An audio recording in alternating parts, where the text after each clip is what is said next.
एक शांत नदी के किनारे, एक विशाल बरगद के पेड़ की ठंडी छाया में, एक खुशमिजाज बंदर मिको और एक धीमी लेकिन समझदार कछुआ तारा साथ रहते थे। दोनों की आदतें बिल्कुल अलग थीं। मिको दिन भर पेड़ों की ऊंची ऊंची शाखाओं पर उछल कूद करता, अपनी फुर्ती पर इतराता और जोर जोर से हंसता। उसे लगता था कि तेज होना ही सबसे बड़ी ताकत है।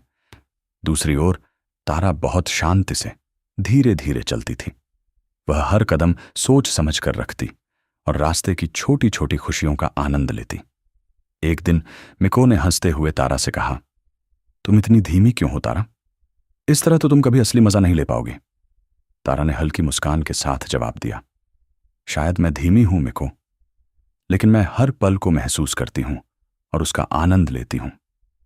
कुछ समय बाद एक दोपहर अचानक आसमान में काले बादल छा गए।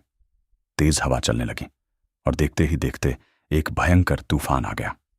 पेड़ जोर जोर से हिलने लगे, बिजली चमकने लगी और बारिश मूसलाधार होने लगी। मिको घबरा गया। वह जल्दी जल्दी इधर उधर कूदकर सुरक्षित जगह ढूंढने लगा, लेकिन गीली शाखाओं पर उसका संतुलन बिगड़ गया और वह फिसलकर नदी के किनारे गिर पड़ा। तारा ने दूर से यह सब देखा। वह धीरे धीरे लेकिन पूरे साहस के साथ तूफान में मिको की ओर बढ़ी। उसने शांत स्वर में कहा, मिको, मेरे पास आ जाओ, यहां तुम सुरक्षित रहोगे। मिको पहले थोड़ा झिझका, लेकिन जब बारिश और तेज हो गई तो वह तुरंत तारा के पास आकर सिमट गया। तारा ने अपने मजबूत खोल के नीचे उसे छिपा लिया, जहां वह पूरी तरह सुरक्षित था। कुछ देर बाद तूफान थम गया और चारों ओर फिर से शांति छा गई। मिको धीरे धीरे बाहर निकला और तारा की ओर कृतज्ञता से देखा। उसने कहा, तारा, आज तुमने मेरी जान बचाई। मैं हमेशा सोचता था कि तेज होना ही सबसे बड़ी ताकत है, लेकिन आज मुझे समझ आया कि धैर्य और समझदारी भी उतनी ही महत्वपूर्ण है।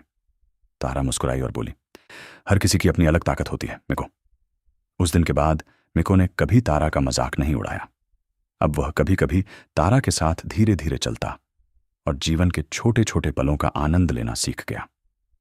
सीख, असली ताकत केवल तेजी में नहीं, बल्कि धैर्य, दयालुता और मुश्किल समय में दूसरों का साथ देने में होती है। मेरे चैनल को सब्सक्राइब करना बिल्कुल मत भूलिए। Thank you.